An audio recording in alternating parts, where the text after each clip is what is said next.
2 ঘন্টা 3 ঘন্টা electricity load shedding, কিছু কিছু এলাকায় 8 ঘন্টা 10 ঘন্টা হচ্ছে, ইন্ডাস্ট্রিয়াল এরিয়া হচ্ছে। এবং এটা একদিকে যেমন কস্ট অফ প্রোডাকশন বাড়িয়ে দিচ্ছে, বিকজ এই জেনারেটর চালিয়ে তেল পুড়িয়ে এটা করা হচ্ছে। এবং এই জেনারেটরে যেটা হয় কি, এই জেনারেটরের তো তেল লাগে, ডিজেল লাগছে, ফার্নেস অয়েল লাগছে। শুধু সেটা না, এই জেনারেটরকে আবার এটাকে মেনটেনেন্স, রিপেয়ার, এগুলোর জন্য আরও কস্ট বেড়ে যায়। আর সবচেয়ে বড় যে জিনিস হলো যে টাইমলি প্রোডাকশন করা যায় না, শিপমেন্ট দেওয়া যায় না। সঠিক প্যাড আর সঠিক তথ্য দিয়ে এসব সামলে নিব এক হয়ে। Monalisa sanitary napkin.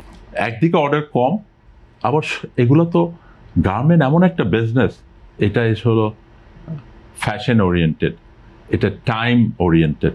মানে এটা টাইমলি, যদি সিজন, ফ্যাশন অ্যান্ড সিজন দুইটাই, হ্যাঁ। সো সিজনের টাইমলি এটা যদি না যায় তাহলে এটা সেল করতে পারে না তারা। সেজন্য কী করতে হয়, যদি লেট হয়ে যায় তাহলে আমাদেরকে ইয়ার ফ্রেট করতে হয়, আমাদের পকেটের পয়সা খরচ করে ইয়ারে পাঠাতে হয়, ডিসকাউন্ট দিতে হয়, বা ফাস্টার ভ্যাসেলে দিতে হয়, প্রতিটা কস্ট বেড়ে যায়। সুতরাং একটা যে জিনিস হলো একদিকে আমার কাজ কম, বাট আমি যখন টাইমলি দিতে না পারি তখন আমাকে ইয়ারফেট করতে হচ্ছে। সুতরাং সেই কারণে যখন ইলেকট্রিসিটি থাকে না, বা গ্যাস থাকে না, বা প্রেশার কম থাকে, তখন কিন্তু আমাদেরকে এক্সট্রা টাইম কাজ করতে হয়, ওভার টাইম কাজ করতে হয়, বাড়তি খরচ করতে হয়, এবং আলটিমেটলি ইয়ারফেট খরচ করতে হয়। সুতরাং এইটাতে আমি আগেও বলেছি, আবারও বলছি যে এইখানে মোর অ্যাটেনশন দেওয়া দরকার, যে আমাদের কিভাবে আনইন্টারাপ্টেড গ্যাস এবং ইলেকট্রিসিটি আমাদের দিতে পারে।